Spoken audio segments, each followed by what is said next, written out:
Hello guys, നമ്മൾ ഇന്ന് പരിചയപ്പെടാൻ പോകുന്നത് ഒരു മിനി കൂളർ ഫാനാണ്. ഇതാണ് ഐറ്റം. ഇതിലേക്ക് നമുക്ക് ഒന്നെങ്കിൽ തണുത്ത വെള്ളമോ ഐസോ നമുക്ക് ഇതിലേക്ക് ഫില്ല് ചെയ്യാം. എന്നിട്ട് നമുക്ക് ഈ സ്പ്രെയർ ഓൺ ചെയ്ത് കഴിഞ്ഞാൽ നമുക്ക് ഇതേപോലെ ഒരു നീരാവി രൂപത്തിൽ, മഞ്ഞിൻ്റെ രൂപത്തിൽ വാട്ടർ ഡ്രോപ്സ് നമുക്ക് എയറിലേക്ക് ഇത് സ്പ്രേ ചെയ്യും.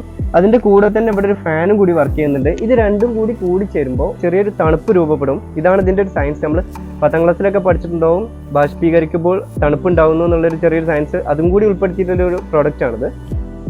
ഇത് വർക്കിംഗ് ആണെന്ന് ചോദിച്ചു കഴിഞ്ഞാൽ റൂമിൽ നമ്മൾ ഫാൻ ഓഫ് ചെയ്തിട്ട് തണുത്ത വെള്ളം അല്ലെങ്കിൽ ഐസ് ബ്ലോക്സ് ഒക്കെ ഇതിലിട്ട് വെച്ചിട്ട് വർക്ക് ചെയ്യിക്കാന്നുണ്ടെങ്കിൽ ഏകദേശം ഒരു മണിക്കൂർ കൊണ്ട് റൂമിന് നല്ല ടെമ്പറേച്ചർ ഉണ്ടെങ്കിൽ അതൊന്ന് ഡൗൺ ആയിട്ട് കൂളായിട്ട് വരും. ഒരു മിനി എസിൻ്റെ വർക്ക് തന്നെ ഇതിൽ നമുക്ക് നടക്കും.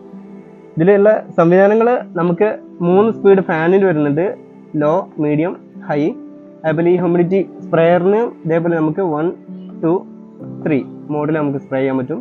ഇതിൽ അതേപോലെ RGB ലൈറ്റ് ഉണ്ട്, ഒരു ബെഡ് ലാമ്പ് ആയിട്ട് രാത്രി നമുക്ക് യൂസ് ചെയ്യാൻ. അതേപോലെ ഇതിന് നമുക്ക് ടൈമർ സെറ്റ് ചെയ്യാം. ഇതിൽ ഫുള്ള് വെള്ളം ഫില്ല് ചെയ്ത് കഴിഞ്ഞാൽ നമുക്ക് ഏകദേശം 3 അല്ലെങ്കിൽ 4 മണിക്കൂർ നമുക്കിത് സ്പ്രേ ചെയ്യാണ്ടാവും. അപ്പോൾ 3 മണിക്കൂർ വരെ നമുക്കിതിന് സ്റ്റോപ്പർ ടൈം സെറ്റ് ചെയ്ത് വെക്കാൻ പറ്റും.